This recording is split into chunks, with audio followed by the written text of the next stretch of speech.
안녕하세요. 잘 지내셨나요? 지금 시험을 마치고 온 건가요? 규현이랑 예나가 온 거 보니까 맞아? 시험을 마치고 왔답니다. 네, 수고 많았습니다. 네. 11월 달부터 이제 일부 한 예배로 되나요? 네. 제가 잠깐이긴 하지만 가끔 1부, 2부 이렇게 순서를 쓰게 될 때마다 우리 이은선 목사님 참 대단하시다 이런 생각을 자주 하곤 합니다. 이게 같은 설교 반복하는 게 쉽지 않으실 텐데 근데 제가 또 힘이 못 되어드린 때가 또 있어가지고 죄송하기도 하고 저희 모두가 힘을 합쳐서 우리 목사님 많은 힘이 되어 드리면 참 좋을 것 같습니다. 오늘 저희가 볼 말씀은요, 제목은 하나님의 나라가 어느 때 임하나이까 라는 제목입니다. 먼저 누가복음 17장 20절부터 22절 말씀을 보시겠습니다.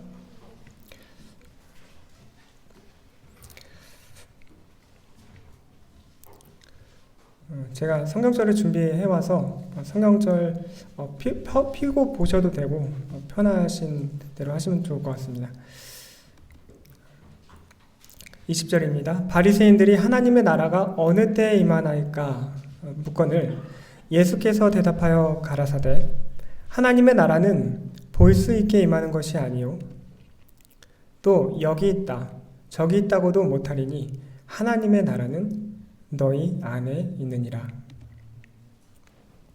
또 제자들에게 이르시되 때가 이르리니 너희가 인자의 날 하루를 보고자 하되 보지 못하리라. 바리새인이 예수님께 나와서 질문을 하고 예수님께서 답변한 내용인데요. 이때가 시대의 소망에 보면 이렇게 기록하고 있습니다. 침례 요한이 나팔 소리가 온 땅에 울리는 것처럼 천국이 가까웠느니라는 기별을 전한 지도 벌써 3년 이상이 지났다.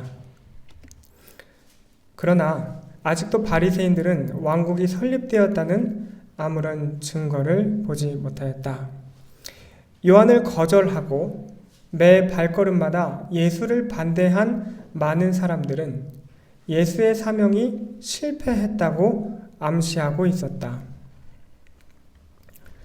그러니까 침례 요한이 예수님께서 광야의 시험을 받으신 후에 나오실 때 보라 하나님의 어린 양이로다 하면서 천국에 가까웠다는 그런 기별을 선포하였었는데요. 예수님께서도 침례 요한이 옥에 갇혀 있을 때 회개하라 천국이 가까웠느니라 라는 그러한 기별을 선포를 하셨습니다. 그리고 이제 그 기별이 선포된 지 시간이 어느덧 흘러서 이제 3년이 더 지났다는 거죠. 바리새인들은 지금 시간이 이렇게 많이 흘렀는데 눈에 보이는 하나님의 나라가 안 보이는 거예요. 그래서 이제 스스로 생각을 하는 겁니다. 도대체 하나님의 나라는 언제 형성된다는 거지? 하나님의 나라는 도대체 언제 이루어진다는 거야? 하는 그런 마음으로 예수님께 나와서 이제 질문을 하는 것입니다. 예수님, 하나님의 나라가 어느 때에 임합니까? 라고 이렇게 예수님께 물은 것입니다. 그리고 22절에서도 보시면 여기 제자들에게도 말씀을 하세요. 예수님께서. 근데 제자들은 예수님께 따로 질문은 하지 않았지만 예수님께서 제자들에게 하신 말씀을 통해서 제자들마저도 이 바리새인들과 같은 마음을 가졌던 것을 저희는 알 수가 있습니다. 예수님께서 바리새인들에게는 하나님의 나라는 볼 수 있게 임하는 것이 아니다 라고 이렇게 대답을 하셨고 제자들에게는 너희가 인자의 날 하루를 보고자 하되 보지 못하리라 라고 이렇게 말씀을 하셨습니다. 왜 이렇게 말씀을 하셨을까요? 예수님께서 이처럼 대답하신 이유는 그들이 이 현세적으로 눈에 볼 수 있는 그런 나라를 원했기 때문입니다. 그 당시 배경을 잠시 생각해 보면 이스라엘 나라는 이 로마의 속국으로 있었고, 또 그들은 이제 국가적으로 또 민족적으로 이 로마 나라로부터 어떤 제재 그리고 압박 이런 것들을 늘 받고 있는 상태였습니다. 저희 나라도 역시 과거에 일본에 이렇게 압박을 받고 있었을 때 많은 독립을 원했잖아요. 그런 것처럼 유대 나라도 그러한 독립을 원했고, 또 다른 나라부터 외부의 세력으로부터 완전한 자유를 원하는 그러한 바람이 그들에게 있었습니다. 또 동시에 이방의 권력을 가진 그러한 권력 있는 왕, 그런 왕이 자기의 나라에 와서 자기의 나라를 세우길 간절히 원하고 있었습니다. 그리고 그뿐 아니라 자기의 나라가 국가가 다른 나라가 부러워할 만큼 그렇게 크게 부유한 나라로 성장하기를 원했습니다. 가만히 생각해 보면 그들이 원했던 그런 나라는 이제 오늘날로 생각하면 이런 나라일 것입니다. 저희가 마치 그 일본에서 자유를 얻어서 오늘날 이렇게 살아가고 있는 것처럼, 많은 사람들이 생각하는 것처럼 이 누구나 좋은 대학에 다니고 또 좋은 직장에 다니고 돈도 많이 벌고 또 좋은 집에 살면서 또 좋은 차를 타고 다니고 또 나가서 비싸고 맛있는 그 음식들을 먹고 또 옷도 근사한 좋은 옷들도 입고 또 여기저기 돌아다니면서 세계 일주도 하고 여행도 다니고 이렇게 여유로운 삶, 부족함이 없고 풍족한 나라 전체가 이제 그런 삶을 그들은 희망하고 꿈꾸었을 것입니다. 그리고 오늘날도 역시나 저희 마음 가운데 이런 것들을 생각하면 즐겁지 않습니까? 네, 천국, 눈에 보이는 천국. 네, 이런 것이 이제 천국이라고 생각하는 사람들이 많이 있습니다. 그 당시 이제 침례 요한이 3년 전에 그리고 예수님께서 또 천국에 가까웠다라고 이렇게 했기 때문에 그들은 당연히 이제 눈앞에 보이는 그런 나라를 꿈꾸고 기다렸던 것입니다.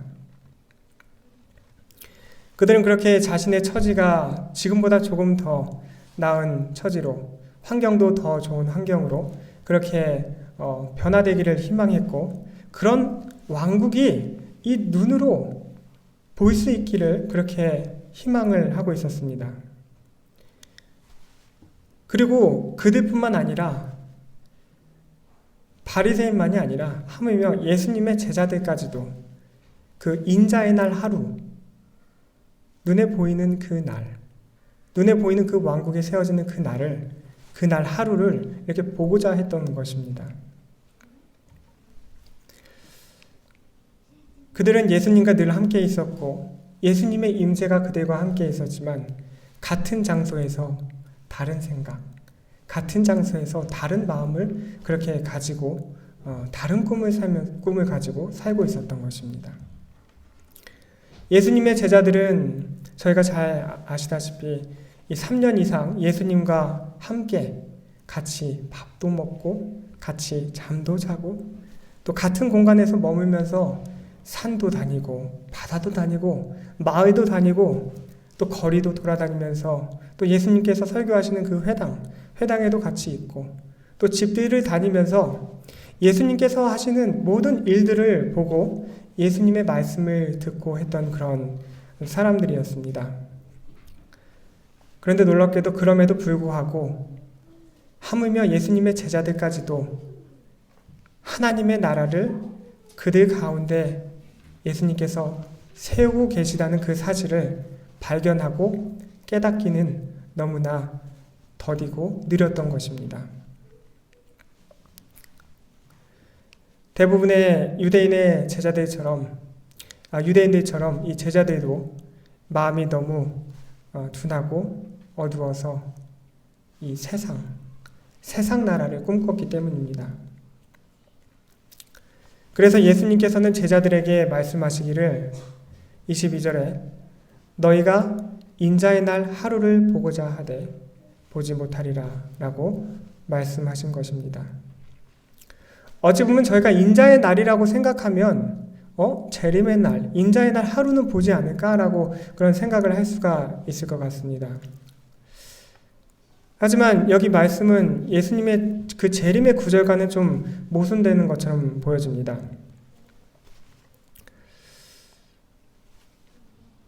분명 예수님의 재림은 임할 것이고 어느 한 날에 그 구원받은 사람들은 이제 천국에 갈 거라는 것을 저희는 알고 있습니다. 하지만 예수님께서 여기 누가복음 17장에서 말씀하신 그 천국은 그 다른 관점으로 제시를 한 것입니다. 예수님께서는 이 바리새인들이 천국에 들어가기에 앞서서 우리의 마음 안에서 이 천국이 이루어져야 될 것에 대하여 말씀을 하셨던 것입니다. 예수님께서는 바리새인들에게 하나님의 나라는 너희 안에 있느니라 라고 말씀을 하셨습니다. 그리고 시대의 소망에는 이 내용을 다음과 같이 기록하고 있습니다. 하나님의 나라는 어디에서? 마음에서 시작된다. 그리스도의 나라는 법정이나 회의나 입법기관의 결정 또는 세상의 위인들의 후원을 얻어 설립되는 것이 아니요. 그리스도의 성품을 성령의 도우심으로 인간의 마음에 심음으로 이루어진다. 라고 기록을 하고 있습니다.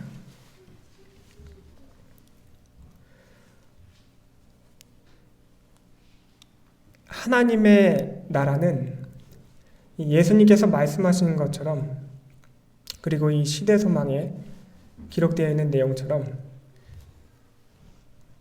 마음 안에 있는 것이고 이 마음 안에서 시작되는 것입니다. 바리새인들과 예수님의 제자들은 볼 수 있는 나라를 꿈꿨고 어느 장소에서 이루어지기를 원했습니다.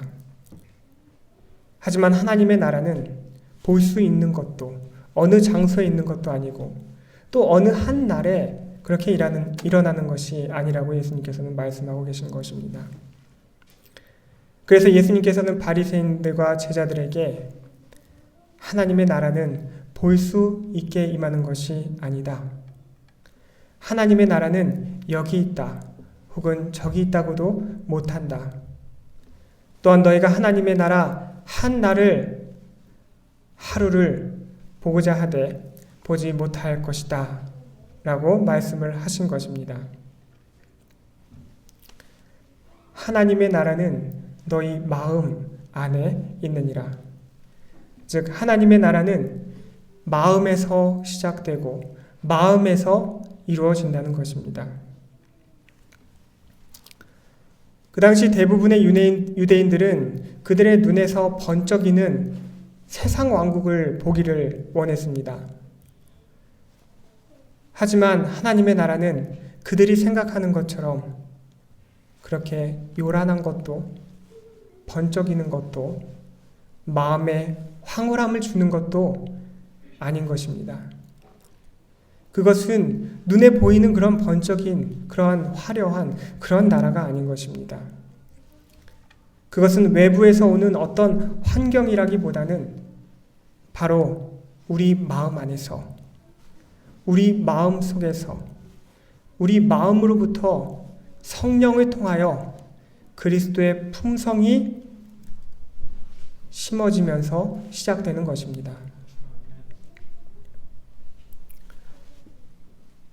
우리는 어느 날, 어느 시간에 이 하나님이 내 속에 들어와 계신 줄을 감지하거나 혹은 깨달을 수가 없습니다.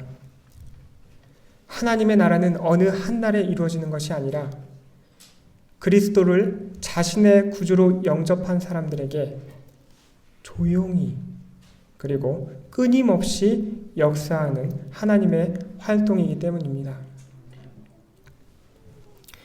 하나님의 나라는 우리 마음 안에서 성령의 임재를 통하여 매일의 삶에서 역사하심으로 우리의 생애가 그리스도의 모습으로 변화하는 그런 과정을 말을 하는 것입니다. 그렇기 때문에 하나님의 나라는 눈으로 볼 수 있는 것도 아니고 어떤 시간이나 장소에 있는 것도 아닌 것입니다. 하나님의 나라는 진취적이고 생동감 있는 것으로서 끊임없이 더 좋은 것을 사모하고 끊임없이 더 좋은 성품으로 변화하는 그런 과정인 것입니다.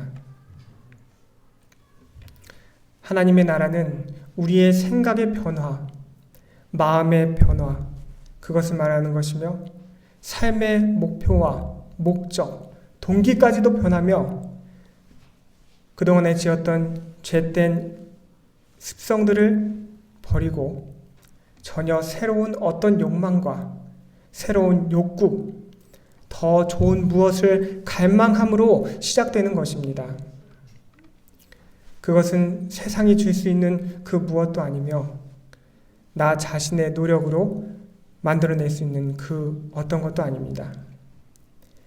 그것은 내 마음 안에서 이루어지는 것이지만 나 외 이 바깥 외부로부터 오는 이 전능하신 분의 은혜와 능력을 통해서만 얻을 수 있는 것입니다. 그래서 하나님의 나라는 항상 현재이고 그리고 지금인 것입니다. 그것은 어느 한날에 시작되었다가 마침이 되는 것이 아닙니다. 바로 오늘, 현재, 지금 내 마음에서 역동하는 것입니다. 오늘 현재 내가 하나님의 임재를 경험하며 바로 오늘 내가 성령의 음성을 듣고 또 성령의 음성을 따라서 살 때, 즉 내 의지를 하나님께 굴복할 때 바로 예수님께서 미래에 약속하신 하나님의 나라, 그 나라가 나에게 임하게 되는 것입니다.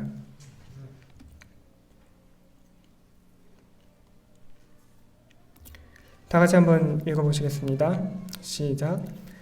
하나님의 나라는 그리스도의 성품을 성령의 도우심으로 인간의 마음에 심음으로 이루어진다.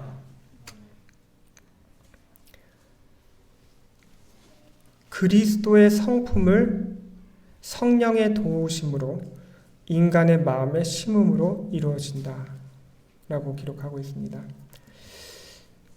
그리스도의 성품을 마음에 심음으로 이루어진다는 것입니다.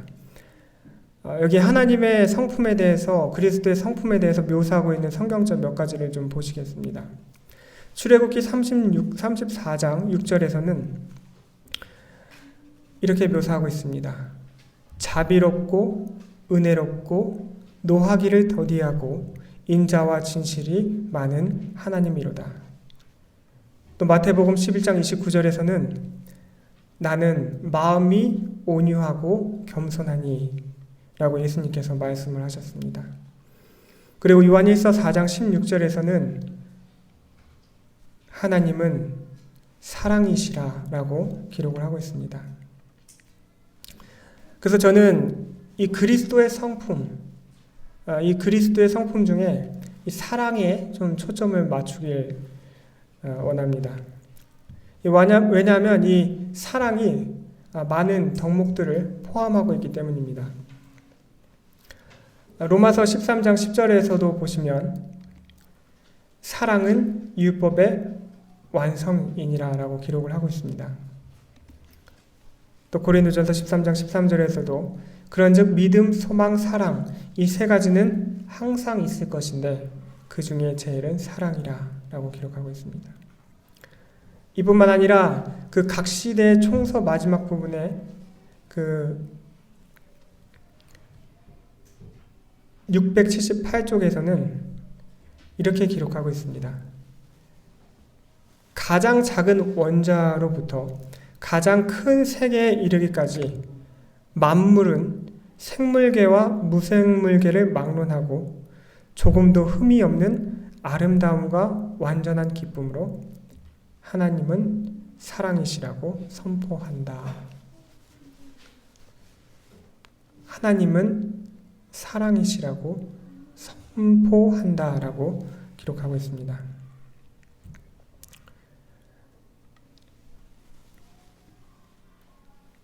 하나님은 사랑이시고 그렇기 때문에 그분의 율법과 그분의 본성은 또한 사랑인 것입니다. 하나님의 나라의 본질이 무엇이죠? 하나님의 나라. 하나님의 나라의 본질은 사랑인 것입니다. 그렇기 때문에 우리는 예수 그리스도의 품성, 즉 이 사랑을 저희 마음속에 품고 지니고 있어야 하는 것입니다.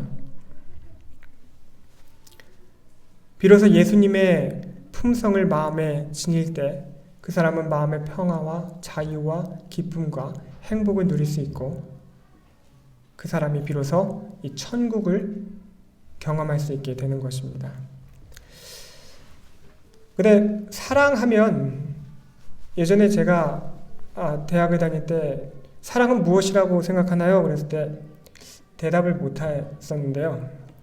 사랑하면은 다양한 생각이 떠오르기 때문입니다. 사람이 보편적으로 사랑하면 부모와 자식 간의 사랑도 떠올릴 수가 있고요. 또 형제 간의 사랑이나 자식이 또 부모를 사랑하는 그런 사랑도 떠올릴 수 있고 또 남녀 간의 결혼 전에 서로 애틋한 그런 마음을 주고받는 그런 사랑도 생각할 수가 있을 것 같습니다. 또 하물며 동물에 대한 그런 애정, 사랑 이런 것도 있죠. 또 자연을 가꾸고 돌보고 하는 그런 마음 그런 것도 있습니다. 그래서 사랑의 그 범위가 좀 넓을 거라고 생각이 되는데요. 그래도 저희는 오늘 말씀 속에서 이 사랑을 좀 찾아보도록 하겠습니다. 고린도전서 13장 4에서 7절 말씀입니다.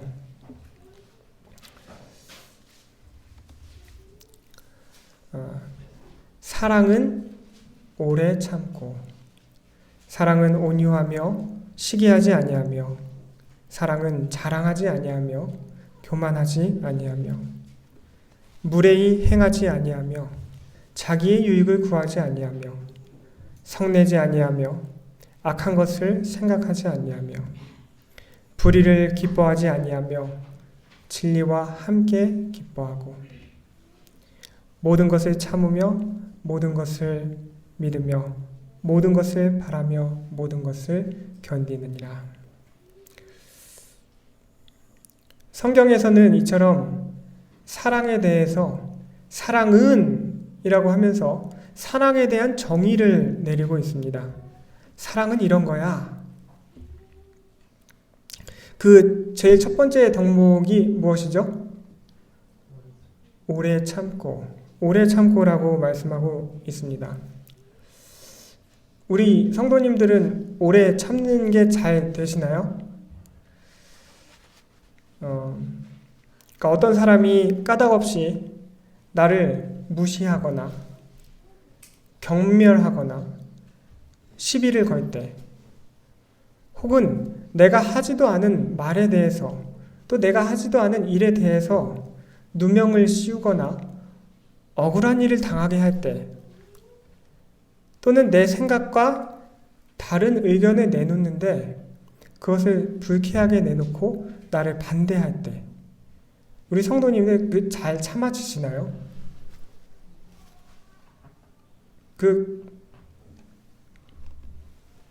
참아지기가 굉장히 어렵습니다. 그런데 여기 보시면 여기 성내지 아니하며 이렇게 기록을 하고 있습니다. 그러니까 오래 참지 못하면 사람들이 하는 행동이 뭐죠? 화를 내게 됩니다. 근데 이 성내지 않는 게 사랑이라고 여기서는 성경 말씀에는 기록을 하고 있습니다. 어떤 사람들은 툭하면 기분 나쁜 말을 하거나 성을 내거나 합니다. 또 어떤 사람들은 오래 참다가 끝내 욱하고 그 화를 터뜨리는 경우도 있습니다. 참고 화를 내지 않고 하는 것들은 이 감정을 조절하라는 것인데, 사실 이 감정을 조절하는 게 그렇게 쉬운 것은 아닙니다. 그리고 그 외에 이런 다른 덕목들을 보면 여기 시기하지 아니하며, 또 사랑은 자랑하지 아니하며, 내가 갖고 있는 어떤 것을 뽐내는 거죠. 이렇게 뭐 칭찬받거나 인정받고 싶어서 하는 것도 있을 테고, 어떤 사람은 갖고 있지 않은데 나는 갖고 있으니까 이렇게 말을 하는 것도 있을 테고, 또 교만하지 아니하며, 무례히 행하지 아니하며, 자기의 유익을 구하지 아니하며, 항상 상대방의 유익을 구한다는 거죠. 자기의 유익이 아니라. 이러한 것들이 있습니다. 이러한 것들을 이렇게 가만히 하나하나 생각해 보면 다 어디에 있는 것들인가요? 외부에 있는 것이 아니라 이 사람 마음 안에 있는 것들입니다. 시기하고 자랑하고 교만하고 무례히 행하고 자기의 유익을 구하고.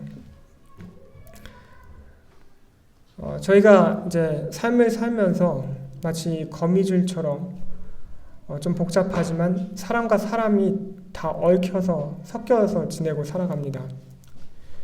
가정 안에서도 사람을 만나고, 교회에서도 사람을 만나고, 밖에 뭐 버스 탈 때, 전철 탈 때도 사람을 만나고, 직장에서도 사람을 만나고, 사람을 만나지 않고 살아갈 수가 없습니다.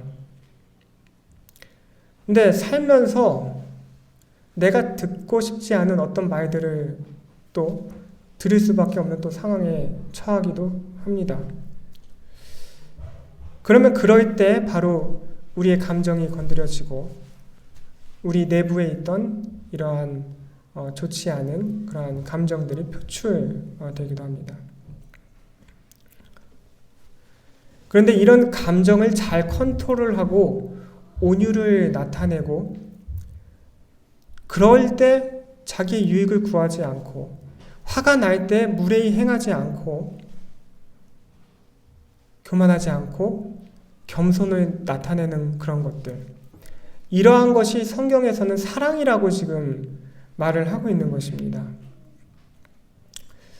제가 이 덕목들을 하나씩 생각해 보면서, 우리 성도님들은 어떨지 모르겠지만 제가 개인적으로 생각할 때는 가장 어려운 덕목이 이 악한 것을 생각하지 않는 것, 이게 가장 어렵고 힘들지 않나 하는 그런 생각을 해보았습니다. 그러니까 생각까지도 순결을 지키는 겁니다. 생각까지도 선한 거를 생각하는 것입니다. 누군가를 비방할 때 아니야, 그렇지 않을 거야. 모든 사람을 내 가족처럼 생각하고 내 사랑하는 어머니, 아들, 친한 그런 동료처럼 생각하는 마음들. 예수님께서 그 마태복음 5장에서도 이 살인죄 그리고 간음죄 말씀하실 때 그 마음으로도 죄를 범치 말라고 이렇게 말씀을 하셨는데, 이게 살다 보면은 굉장히 어렵다는 것을 많이 느끼게 됩니다.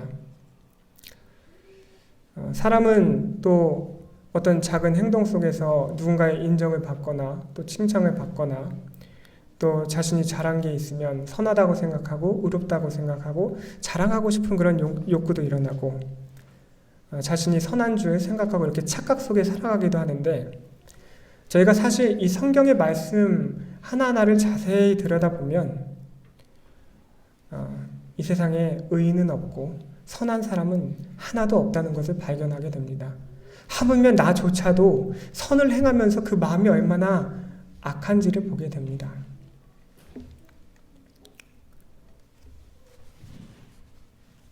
그렇기 때문에 저희는 저희 스스로 결코 이 성경에 기록된 이 사랑의 이 율법을 온전히 성취할 수가 없는 것입니다. 그래서 저희는 누가 필요한 것입니까? 이 일을 도와주실 수 있으신 분, 이 일을 행해 주실 수 있으신 바로 그분이 우리 마음 가운데 필요한 것입니다. 우리의 죄된 성향, 이 악한 본성, 이것들을 제거해 주실 뿐만 아니라 더 나아가서 하나님의 율법에 선한 일들을 성취해 주실 수 있는, 하나님을 사랑하고 이웃을 사랑할 수 있는 바로 그 일을 도와주실 수 있는 분이 필요한 것입니다. 그래서 하나님의 나라는 오늘, 지금, 이 순간뿐만 아니라 내일도 필요하고 한 달 후에도 1년 후에도, 그리고 저희가 사는 삶 내내 생이 마감하는 날까지, 그리고 예수님께서 재림하신 후에도 계속 저희 마음속에 임하여야 하는 것입니다.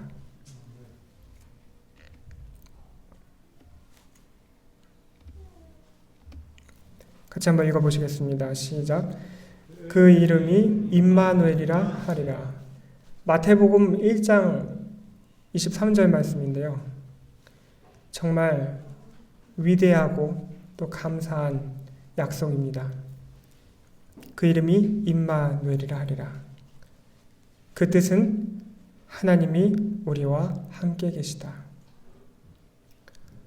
예수님을 부르는 자, 예수님의 이름을 찾는 자들에게는 우리와 함께 하시는 그 임마누엘, 그 하나님을 경험하게 될 것입니다. 여기 로마서 8장 3에서 4절 한번 보시겠습니다. 율법이 육신으로 말미암아 연약하여 할 수 없는 그거를 하나님은 하시나니 곧 죄를 인하여 자기 아들을 죄 있는 육신의 모양으로 보내어 육신의 죄를 정하사 육신을 쫓지 않고 그 영을 쫓아 행하는 우리에게 율법의 요구를 이루어지게 하려 하심이니라.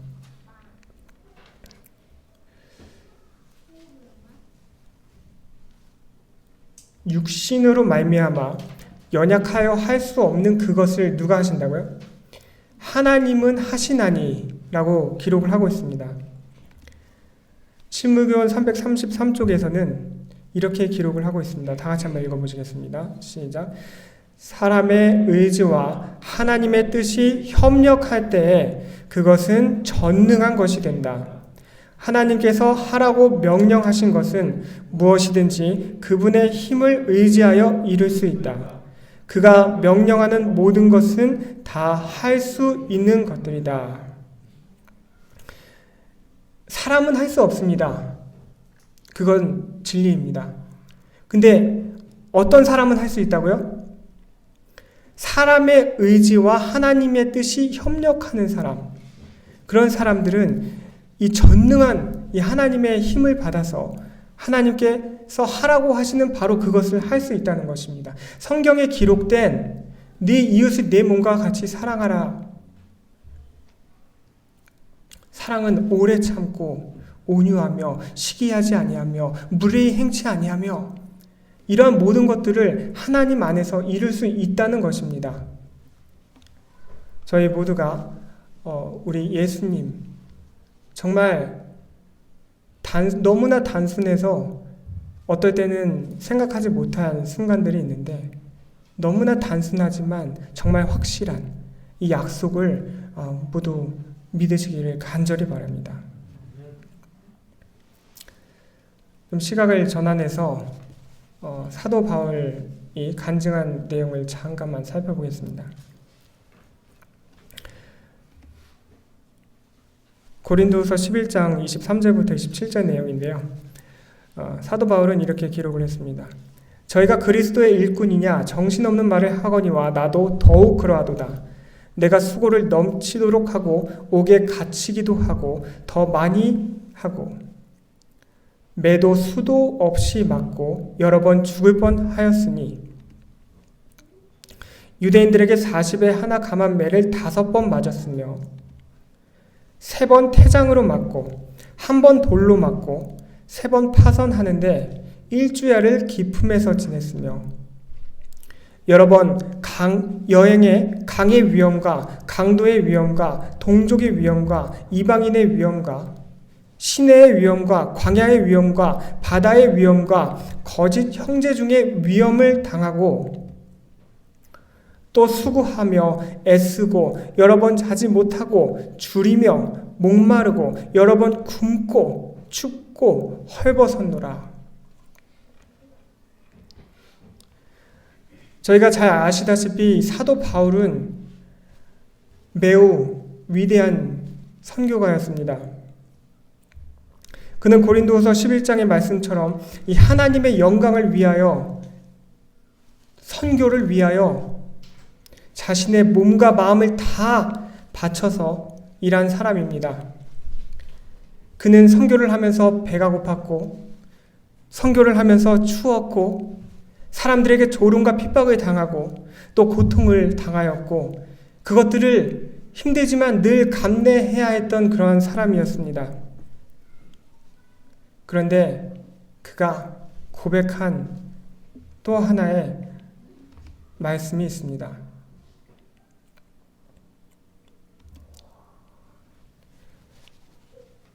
내가 사람의 방언과 천사의 말을 할지라도 사랑이 없으면 소리나는 구리와 울리는 꽹과리가 되고 내가 예언하는 능이 있어 모든 비밀과 모든 지식을 알고 산을 옮길 만한 모든 믿음이 있을지라도 사랑이 없으면 내가 아무것도 아니요. 내가 내게 있는 모든 것으로 구제하고 또 내 몸을 불사르게 내어줄지라도 무엇이 없으면 사랑이 없으면 내게 아무 유익이 없느니라. 그는 자신의 마음에 그리스도의 품성, 즉 이 사랑이 없으면 그것은 모두 소리나는 구리와 울리는 꽹과리가 될 것이라고 말씀하고 있습니다. 그는 복음 전파를 위해서 자신의 모든 것, 시간, 에너지, 자기의 몸까지 불사르러 내주면서까지 복음 전파를 위해서 희생을 했습니다. 그렇지만 그가 한 고백은 사랑, 즉 다른 사람을 오래 참아주지 못하고 다른 사람에게 성내고 화내고 무례하게 행동하고 시기하고 온유하지 못하고 자기의 이익만을 생각하고 진리가 아닌 불의를 행한다면 자신은 아무것도 아니라고 기록을 하고 있습니다. 그래서 사도 바울은 자신이 삶을 사는 내내, 신앙을 하는 내내, 하나님의 사역을 하는 모든 시간 속에서 자신과의 씨름을 하고 살아야 했습니다. 그는 날마다 자신 속에서, 자신 마음 안에서 일어나는 그러한 악한 마음들, 마음 속에서 일어나는 죄들, 부정적인 생각들, 남을 시기하고 미워하는 그런 마음들, 그러한 마음과 하나님의 말씀을 붙들고 같이 싸워야만 했습니다. 그리고 그는 마침내 이러한 말을 남깁니다. 다 같이 읽어보시겠습니다. 시작. 나는 날마다 죽노라. 나는 날마다 죽노라. 그는 죽어야 했습니다. 그리스도의 그 복음 전파를 위해서 사람들을 사랑하기 위해서는 자기가 죽지 않아서는 그 복음이 전달될 수가 없는 것을 그는 깨달았습니다. 자기 안에 자아가 있고 남을 미워하는 마음이 있고 남에게 무례한 행동을 하고 그들을 사랑하지 못한다면 그것은 복음을 전파하는 것이 아니라는 것을 그는 깨달은 것입니다. 나는 날마다 죽노라. 그러면서 그가 또 한 간증을 합니다. 내가 그리스도와 함께 십자가에 못 박혔나니 그런즉 이제는 내가 산 것이 아니요 오직 내 안에 그리스도께서 사신 것이라. 저희도 신앙을 하면서 사도 바울과 같은 간증을 매일 하면서 살아갔으면 좋겠습니다. 내가 날마다 죽노라. 내가 산 것은 내가 아니요 오직 내 안에 그리스도께서 사신 것이라.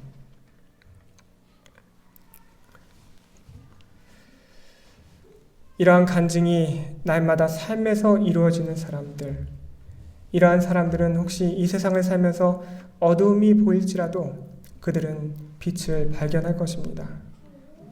바로 이런 사람은 하나님의 나라를 마음에 간직하며 하나님의 나라를 보게 될 것입니다. 이러한 마음을 마음에 간직하고 있는 사람은 바로 예수님께서 재림하시는 그 날에 예수님의 얼굴을 마주보며 보게 될 것입니다. 그리고 예수 그리스도와 함께 영원한 그러한 축복 속에서 예수 그리스도와 그분의 성도들과 함께 영원한 행복을 누리는 그러한 축복을 살게 될 것입니다. 하나님의 나라는 너희 마음에 있느니라. 저희가 이 말씀을 기억하면서 외부적인 환경에서 하나님의 나라를 찾는 것이 아니라 말씀 속에서 하나님을 찾고 그것을 마음에 품고 성령께서 저희 마음에 역사하심으로 예수님의 성품을 닮아가는 저희 모두가 되길 간절히 바랍니다. 이상 말씀을 마치겠습니다.